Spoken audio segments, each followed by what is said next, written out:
Hello friends, welcome to lucky Reddy stories. Please story విన్న తర్వాత like, comment, share and subscribe చేసుకోవటం మాత్రం మర్చిపోవద్దు. ప్రేమంటే ఇదేనా స్టోరీ మొదటి భాగం నుండి వినాలి అనుకుంటున్నారా? అయితే నా ప్రొఫైల్లో ప్లేలిస్ట్లో ఉంటుంది, వినండి. ఇక స్టోరీలోనికి వెళ్ళిపోదాం. ఇప్పటి వరకు నీకు చెప్పిందేరా నా జీవితంలో జరిగింది.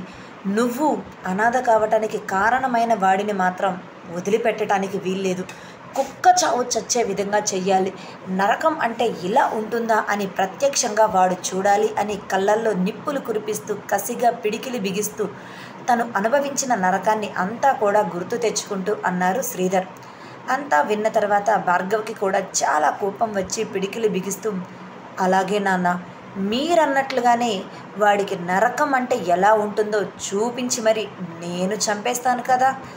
మన జీవితాన్ని ఇలా చిన్న భిన్నం చేసిన వాడికి మాత్రం వాడికి జీవితం అంతకంటే నరకం చేసే చంపేస్తాను అని తన తండ్రికి మాట ఇస్తాడు భార్గవ్. కానీ జాగ్రత్త అనూష్ అని శ్రీధర్, దుర్గ ఇద్దరు మాత్రమే భార్గవ్తో మాట్లాడుతున్నప్పుడు పిలుస్తారు, గమనించగలరు. కన్ఫ్యూజ్ కాకండి, భార్గవ్, అనూష్ ఇద్దరు ఒక్కరే. వాడు గుండెలు తీసిన బంటు. వాడితో చాలా జాగ్రత్తగా ఉంటూ ప్రతి అడుగు ముందుకు వేయాలి. ఏ ఒక్క క్షణం మనం ఏమరపాటుగా ఉన్నా సరే మనకు కోలుకోలేని దెబ్బ కొడతాడు. నువ్వు మాత్రం జాగ్రత్త, బీ కేర్ఫుల్ అంటూ కొడుకుని గట్టిగా హగ్ చేసుకొని మరీ చెప్పారు శ్రీధర్. భార్గవ్ నవ్వుతూ, అలాగే నాన్న, ఖచ్చితంగా నువ్వు చెప్పినట్లే చేస్తాను. నేను కొట్టే దెబ్బ ఎలా ఉంటుందో మీరు కూడా చూస్తారు కదా అని అన్నాడు. అలా ఇద్దరు కూడా చాలాసేపు మాట్లాడుకుంటారు.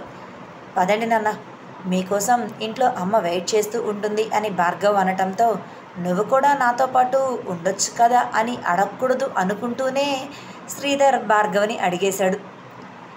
దానికి భార్గవ్ చిన్న చిరునవ్వే సమాధానంగా ఇస్తాడు తప్ప నోరు తెరిచి అవును కాదు అని ఏమీ చెప్పలేదు. శ్రీధర్ భార్గవ్ సమాధానం చూసి, నిజంగా నీలాంటి కొడుకుని నేను మిస్ చేసుకున్నందుకు నాకు చాలా బాధగా ఉందిరా. చిన్నప్పటి నుంచి నువ్వు నా దగ్గర పెరిగి ఉంటే బహుశా ఇలా పెరిగేవాడివి కాదేమో. నిజంగా మేఘన మిమ్మల్ని చాలా పర్ఫెక్ట్గా, పద్ధతిగా పెంచింది. అటు మేఘనాన్ని మెచ్చుకుంటూ ఇటు తన కొడుకులో కనిపిస్తున్న గొప్ప గుణాన్ని కూడా ఆయన చెబుతూ ఉన్నారు. శ్రీధర్ బాధ అర్థం చేసుకున్న భార్గవ్, కంగారు పడకండి నాన్న, ఎక్కడైనా అమ్మాయి పెళ్లి చేసుకొని అత్తవారింటికి వెళ్తుంది. కానీ భార్గవి చెప్పినట్లుగా నేను పెళ్లి చేసుకొని పుట్టినిల్లు, అత్తారిల్లు రెండూ కలిసి ఉన్న ఇంటికి వస్తున్నాను. నిజంగా ఇలా నాకు మాత్రమే జరుగుతుందేమో. అప్పుడు నేను ఇల్లరికం ఉంటున్నానా, లేదంటే నా ఇంట్లో నేనే ఉంటున్నానా అనే డౌట్ నాకే వస్తుంది అని సరదాగా మాట్లాడుకుంటూ ఇద్దరు కూడా ఇంటికి వెళ్ళిపోతారు. స్కూల్ నుంచి ఇంటికి వచ్చిన తర్వాత పవన్, వైష్ణవి ఇద్దరు కూడా గార్డెన్లో డల్గా కూర్చొని ఉంటారు.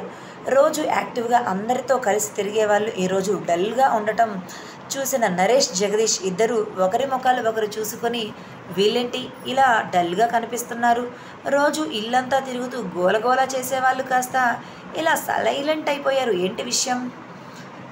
సరే వెళ్ళి అడుగుదాం పదా అని ఇద్దరు కూడా వాళ్ళిద్దరు పక్కన వచ్చి కూర్చుంటారు.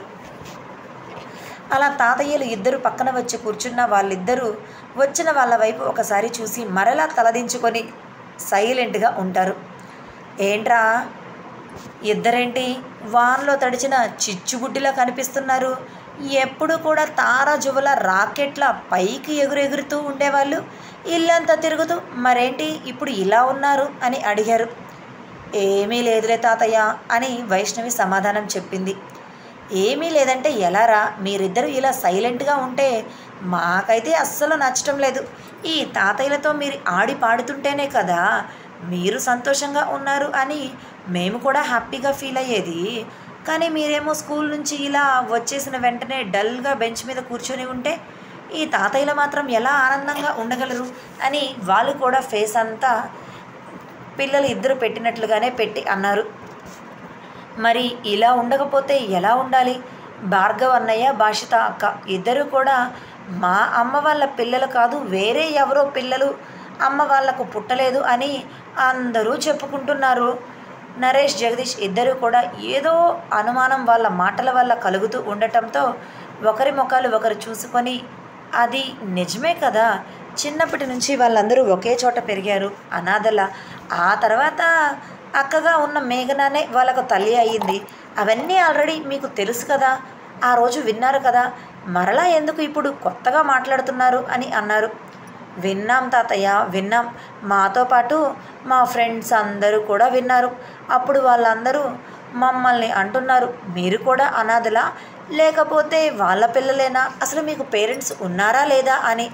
మిమ్మల్ని కూడా అనాథాశ్రమం నుండి తెచ్చుకొని పెంచుకుంటున్నారా, మీరు కూడా వాళ్ళలాగే మమ్మీ డాడీ అని ఒకరిని, అమ్మా నాన్న అని ఒకరిని పిలుస్తున్నారు కదా, నిజంగా అసలు మీకు తల్లిదండ్రులు ఉన్నారా లేరా, మేము అనాథలు అయితే తెచ్చి పెంచుకొని మేమే మీ కన్న తల్లిదండ్రులు అని మీ అమ్మ వాళ్ళు చెప్తున్నారా, మీ కన్న తల్లిదండ్రులు ఎవరో మీకు కూడా తెలియదా అంటూ ఎగతాళి చేస్తున్నారు అని అన్నారు.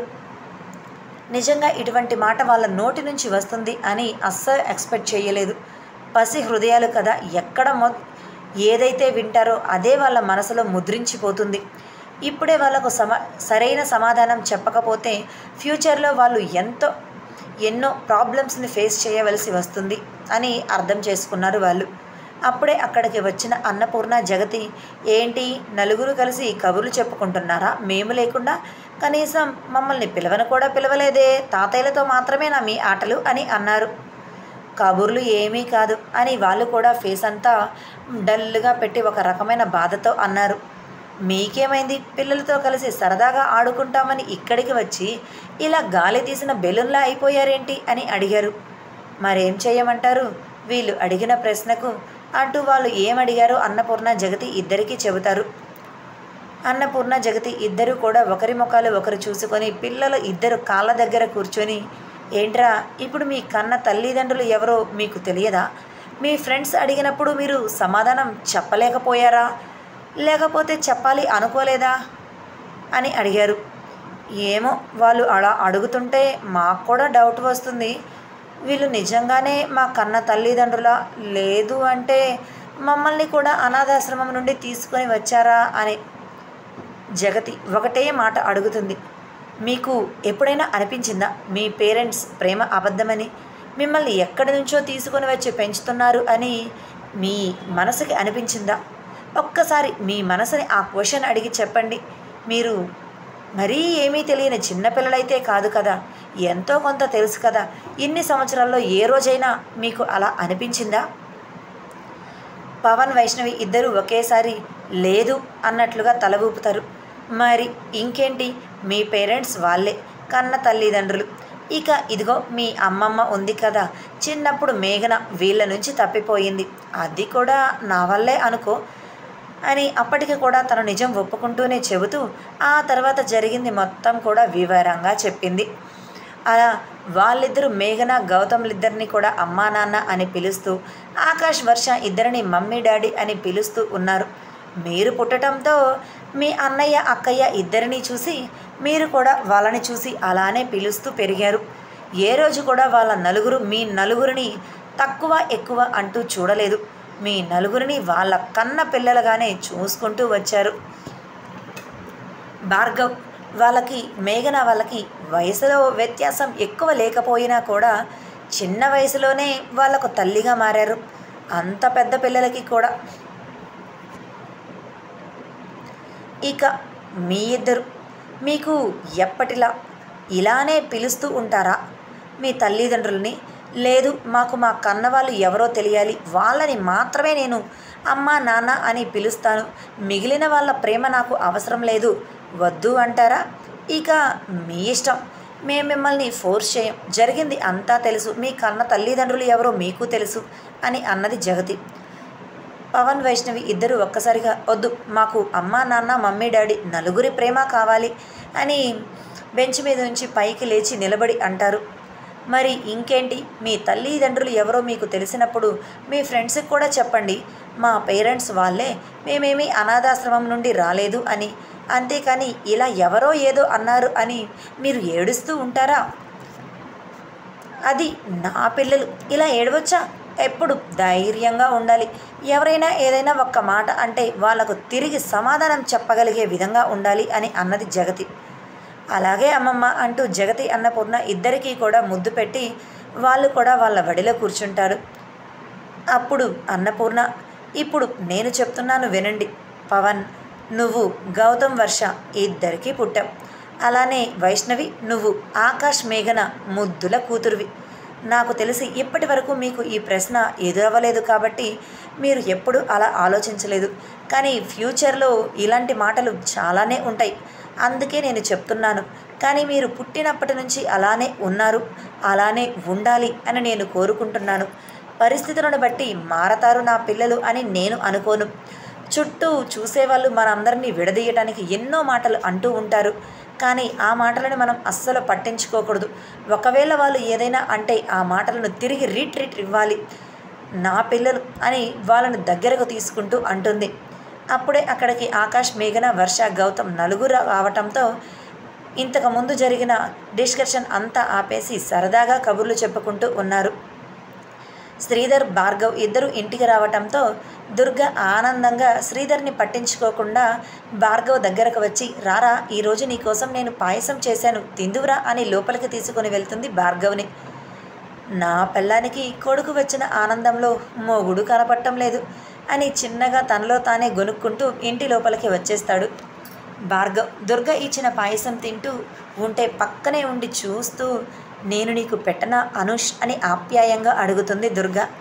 ఆమె కళ్ళల్లో కనిపిస్తూ ఉన్న ప్రేమకు కాదు అని చెప్పలేక వెంటనే తన చేతిలో ఉన్న బౌల్ దుర్గ చేతిలో పెట్టి, పెట్టమ్మా అని నోరు తెరుస్తాడు.